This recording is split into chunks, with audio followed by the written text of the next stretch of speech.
आगे जाड़ा भर बना ले हमरे सैया,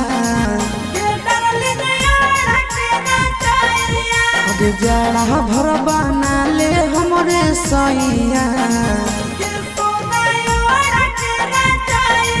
आगे दे दे गरमी चढ़े के दबैया।